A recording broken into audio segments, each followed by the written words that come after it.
Hemos venido aquí para sacar a la luz unos hallazgos extraordinarios, para dejarnos sorprender por descubrimientos que nos den respuestas. Acompáñanos en La Biblia Sorprende.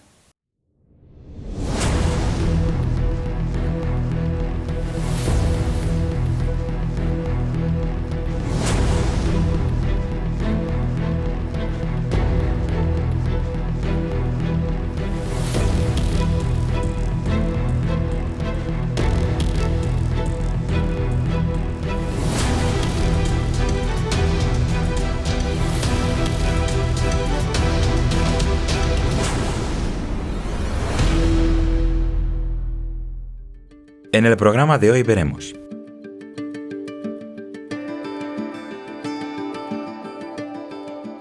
la oración a las estatuas, fe o superstición, medallas, reliquias, iconos, contacto entre el cielo y la tierra. ¿Cómo se convierte alguien en un santo? Proceso, dogma y tradición. Y nuestro apartado especial rompe mitos, el culto a los santos. ¿Guardianes de otra dimensión? Hoy hablaremos de los mediadores. ¿Quiénes son? ¿Qué es lo que hacen? ¿Qué dice la Biblia sobre ellos? Los hombres han imaginado a veces dioses muy poderosos en mundos distantes, dioses lejanos e indiferentes a la vida humana. Por lo tanto, han creado la idea de mediadores que puedan acercar los dioses a ellos y hacerlos favorables, que puedan echarles una mano en su vida diaria. Así nacen los mediadores, semidioses, ángeles, a veces demonios. Son su contacto con los dioses, para hacerlos cercanos. Aquí vemos que hay dioses creados por los hombres a su imagen y semejanza. Así es, estos semidioses ayudarán a los hombres hablando en el cielo con los verdaderos, los grandes dioses, para que ayuden a los hombres en sus problemas. Y así, las religiones de fabricación humana tienen sus dioses grandes, sus dioses principales y sus semidioses o mediadores. El hombre, pensando de esta manera, se siente más inclinado a venerar a los mediadores, que son los que le van a ayudar y le van a resolver el problema. Los semidioses, los mediadores, ¿existen en tu religión? Los estudios muestran que en Palestina y en Arabia hay más de 2000 dioses registrados que tenían en la historia aquellas culturas, entre dioses, semidioses y demonios del desierto. Pero la Biblia es espectacular, presentando por primera vez un Dios único, todopoderoso, y que no está distante, sino que está interesado en los problemas de los hombres. Así es, 1500 años antes de Cristo, se escribía por primera vez el Pentateuco, se ponía por escrito la Biblia, la revelación de los profetas de todos los siglos anteriores. Y ahí se nos muestra a un único Dios que no necesita mediadores, que es diferente al mar de politeísmo que le rodeaba en las culturas alrededor. Totalmente diferente, porque no es una religión creada por los hombres, a imagen y semejanza de los hombres, sino que el Dios de la Biblia es diferente, único, noble, sabio y bueno. Y es que no tocaba, en el tiempo ni en la cultura, no tocaba que hubiera un monoteísmo, que hubiera un Dios así. Los especialistas nos dicen que no tiene sentido que apareciera un Dios así de repente en medio de tanta cultura politeísta. Pero hay una verdadera razón, que esa religión no la crearon los hombres, con dioses a su imagen y semejanza, sino que esa religión la creó Dios, el Eterno, por revelación directa a sus profetas. Y es que la Biblia sorprende, mostrándonos una religión diferente, un Dios diferente, lejos de los dioses iracundos, enfadados, crueles y con mal carácter, nos presenta un Dios totalmente diferente. Las características de la Biblia, en comparación con las religiones de su época, son también razones para creer. La tradición católica nos habla, por ejemplo, de Santa Bárbara. Santa Bárbara es la santa patrona que se ocupa de las tormentas. Ese es su poder, tiene potestad sobre las tormentas. Por eso ha quedado el famoso refrán: solo te acuerdas de Santa Bárbara cuando truena. Porque efectivamente, cuando había una tormenta, la gente rezaba a Santa Bárbara. Y esto he podido vivirlo de niño en mi propia familia. Pero Santa Bárbara, en realidad, ya existía antes de que el cristianismo llegase a este país. Ya existía antes. La diosa de la tormenta ya era venerada antes por los íberos. Era una semidiosa que tenía esa potestad, poder sobre las tormentas. Al llegar el cristianismo, fue rebautizada como Santa Bárbara y así se fundía la idolatría pagana con la tradición católica. Otro caso muy popular es el de San Pancracio, el dios del comercio, el santo patrón que protege a los comerciantes. Y así lo habitual en España es ver que en cualquier comercio hay una figurita de San Pancracio, al que suele ponerse un ramito de perejil, por la tradición. Él se encarga de cuidar de los comerciantes, de darles prosperidad y dinero. Pero también este santo ya existía antes de la llegada del cristianismo, porque era una divinidad que se encargaba de los comerciantes, el dios del comercio. ¿Y qué diremos de Santa Lucía? Santa Lucía, según la tradición católica, es la santa patrona de la vista. Por eso se suele decir que Santa Lucía te conserve la vista. Efectivamente, ella se encarga de la vista. Son divinidades ancestrales que fueron asimiladas por sincretismo en la tradición cristiana. San Cristóbal es el santo patrón de los conductores. Por eso en muchos autobuses está la figurita de San Cristóbal. Se supone que él cuida de los viajeros y de los conductores. Y así, uno tras otro, cientos y cientos de cultos paganos, íberos, griegos, romanos o de cualquier otra cultura, fueron asimilados, repintados con una capa de cristianismo y asimilados por la tradición cristiana. Y aunque están perfectamente documentados por expertos cientos y cientos de estos casos, cuando recurrimos a la Biblia encontramos que no hay mediadores aceptados. Dios no necesita mediadores. Dios rechaza que se venere a semidioses o mediadores, porque Dios no es un Dios lejano, que necesita de mediadores que hablen con Él y les presenten nuestro caso. No necesita intercesores, porque Él es un Dios cercano. Es un Dios que se interesa por la vida de los hombres, que quiere intervenir en tu vida, transformarla, mejorarla y estar en paz contigo. ¿Tienes preguntas? Sigue con nosotros.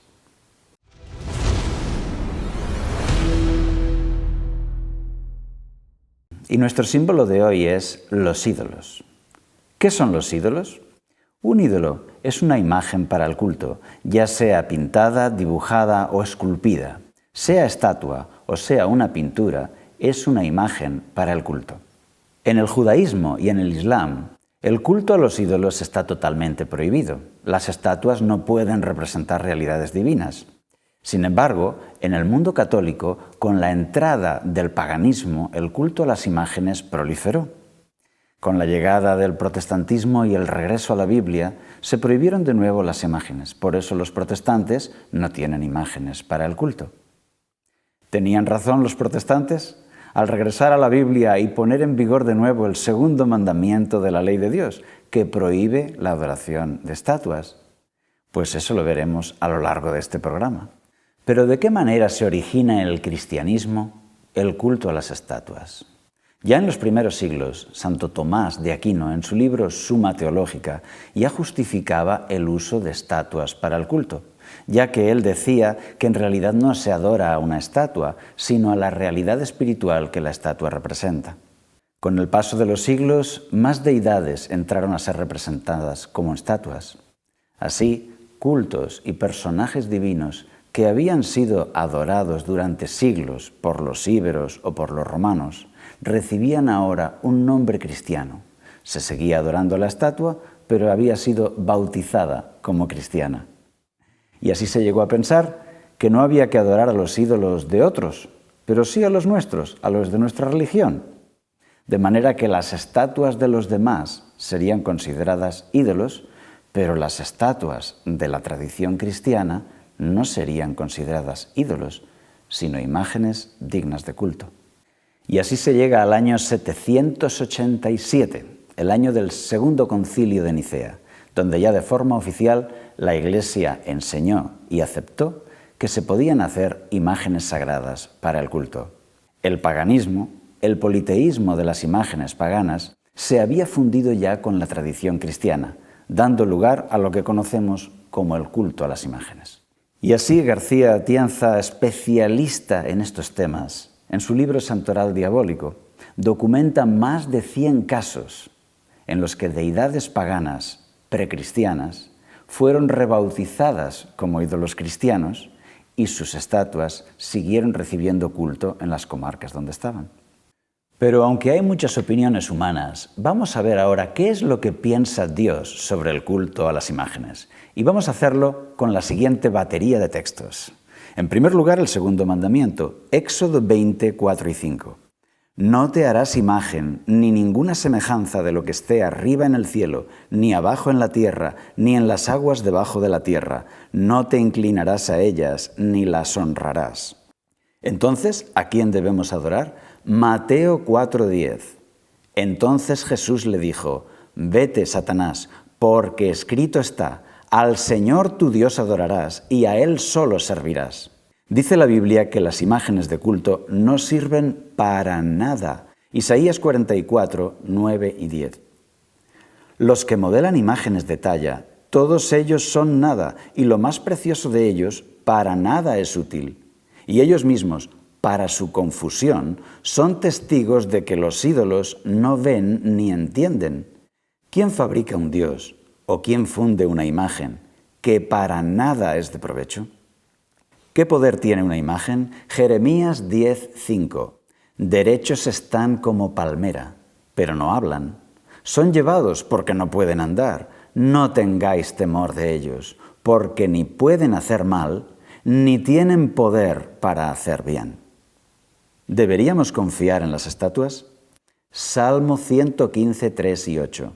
Nuestro Dios está en los cielos, y todo lo que quiso ha hecho. Los ídolos de ellos son plata y oro, obra de manos de hombres. Tienen boca, pero no hablan. Tienen ojos, pero no ven. Tienen orejas, pero no oyen. Tienen narices, pero no huelen. Manos tienen, pero no palpan. Tienen pies, pero no andan, ni hablan con su garganta. Semejantes a ellos son los que los hacen, y cualquiera que confía en ellos. Terribles palabras las que tiene la Biblia para el culto a las imágenes. Y si algún espectador se ofendiera por estos textos, por favor, que no se ofenda conmigo, que se ofenda con la Biblia y con el Dios que la inspiró, porque aquí tenemos la instrucción que todo fiel creyente debe seguir, la palabra de Dios. Pero todavía hay palabras más duras.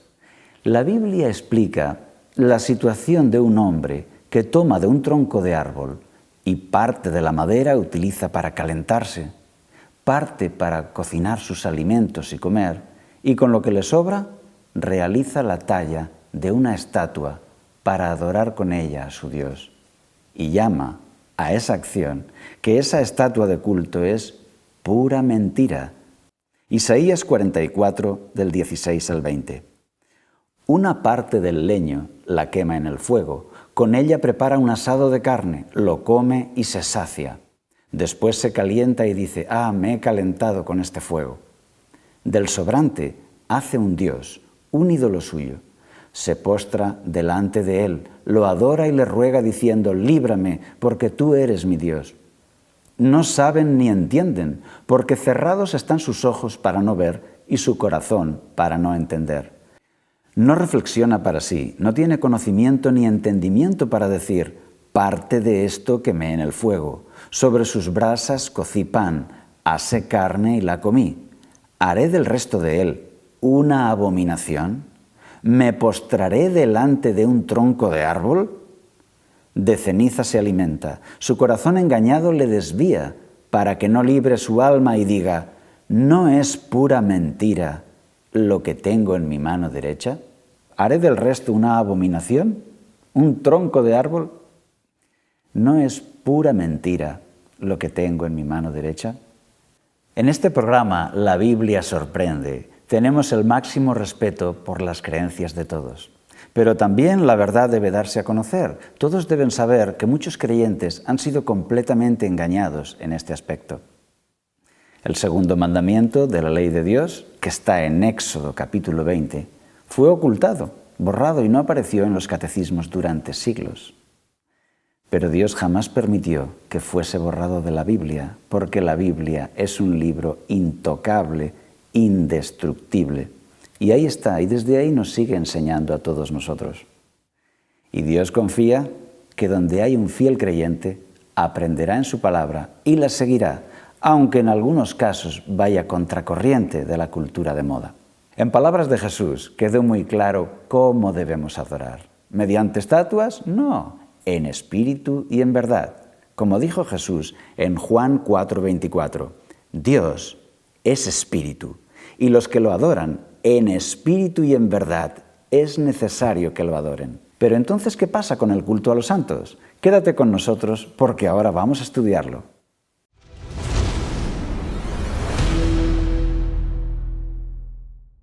Y de nuevo con vosotros en este espacio Rompemitos, donde ponemos a prueba los mitos de nuestro tiempo. Y en ocasión de hoy tenemos el culto a los santos. ¿Cuándo nace el culto a los santos? ¿Cuál es su objetivo?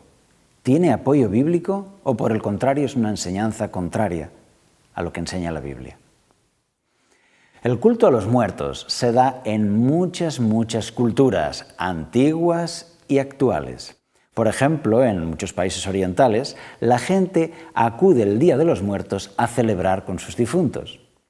De manera que se ponen alrededor de la tumba y comen alimentos y toman refrescos con el muerto, en la convicción de que sus seres queridos que han muerto les acompañan en esa celebración familiar. Y si nos remontamos a la antigüedad, podemos imaginar cuando en una tribu hay un jefe sabio, valiente, respetado, venerable, que da muchos éxitos a su comunidad, que les guía al éxito, que les protege, que les da la victoria. Un sabio juez, cuando esta persona muere, la comunidad tiene el deseo de que en realidad no haya muerto, de que desde el más allá siga protegiéndoles y siga cuidando de su comunidad. Ha nacido el culto a los muertos. Le pedirán a él que aunque esté muerto, siga ayudándoles. Y así se tienen testimonios, por ejemplo, en la antigua China, como un poderoso general que defendió con mucho éxito a los chinos de sus enemigos, después de muerto fue llevado a los templos. Seguían pidiéndole su protección, ahora ya como un mediador que está en el cielo para ayudarles. Hoy en día es uno de los dioses del panteón chino, el dios de la guerra, y la gente le adora y le da ofrendas en sus templos. Ahora es un semidios, no es el dios principal, pero es un semidios, alguien que murió y que desde el cielo puede ayudarles. Este es el culto a los muertos. En el catolicismo se le denomina el culto a los santos.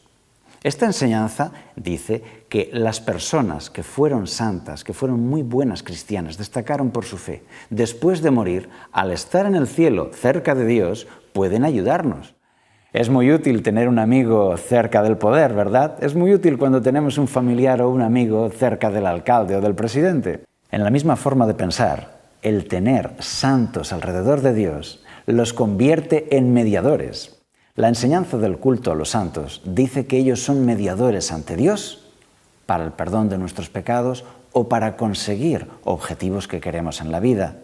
Y también son un ejemplo para nuestra vida cristiana. Pronto se desarrolló el culto a los santos patronos. ¿Qué son los santos patronos? Pues muy sencillo. Son los semidioses que tienen potestad sobre una comarca. Al igual que Ford o Mercedes tiene concesión y la tienda es concesionaria de una comarca, en la misma mentalidad los griegos y los romanos tenían un dios patrono, el señor de esa comarca. Entonces, griegos, romanos, fenicios y todos los íberos, todas estas culturas tenían sus dioses patronos, dioses de la comarca. En los primeros siglos del cristianismo, según todos los especialistas en este tema, todos aquellos dioses se convirtieron o reconvirtieron en santos patronos, se pintaron de cristianismo.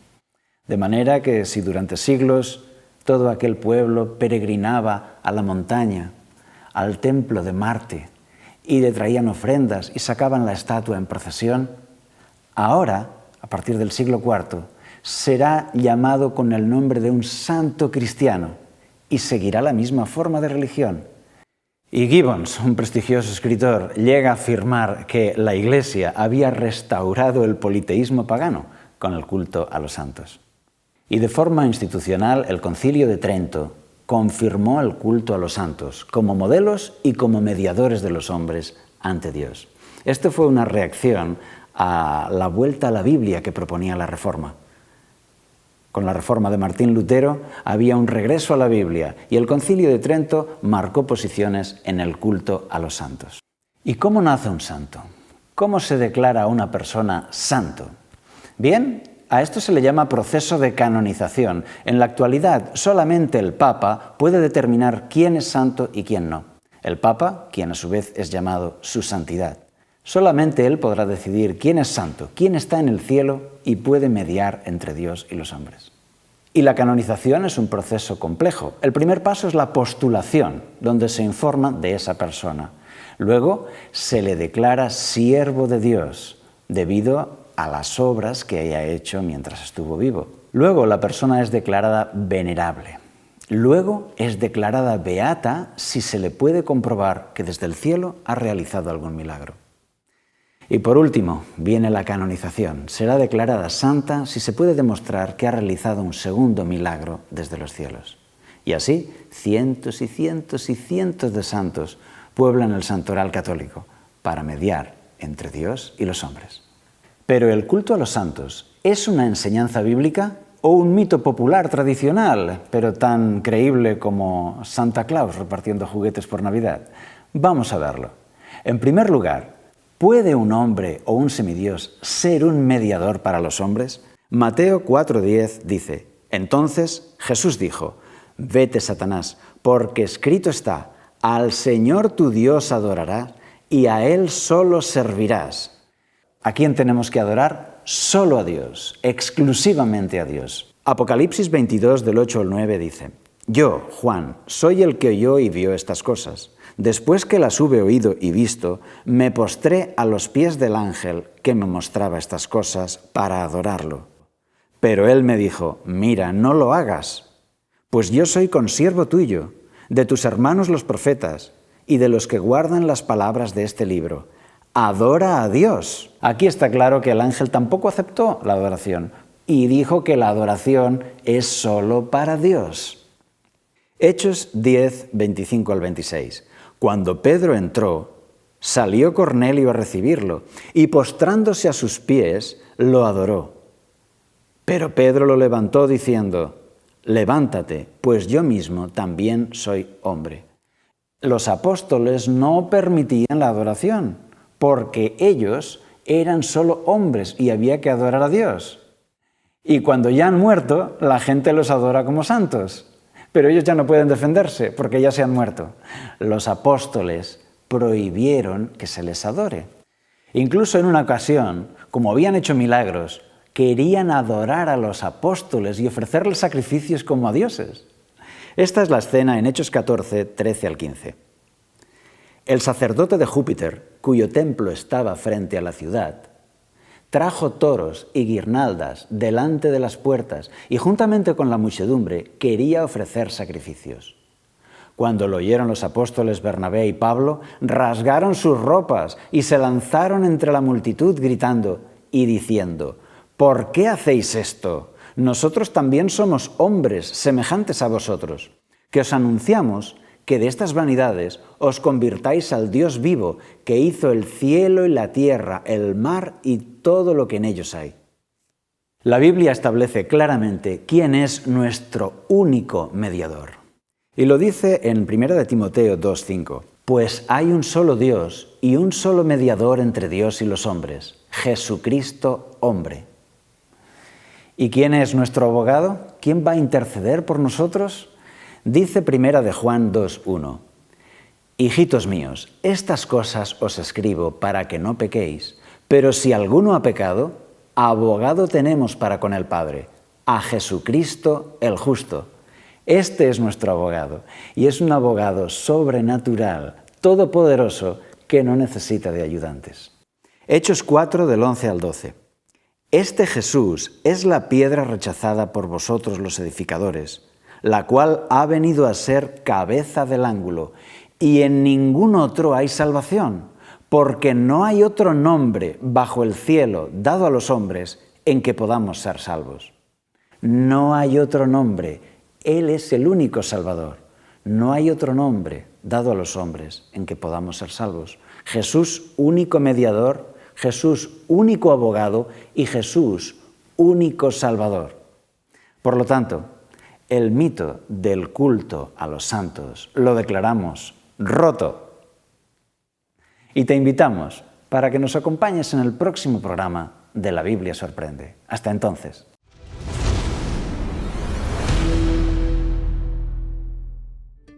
En este programa hemos visto: la Biblia prohíbe el uso de estatuas para el culto. Es el segundo mandamiento de la ley de Dios. Jesús enseñó a adorar en espíritu y en verdad, hablando a Dios directamente. El culto a los santos es contrario a la Biblia. Son los semidioses de la mitología medieval. La Biblia enseña que Jesús es nuestro único abogado, mediador y salvador, suficiente y accesible.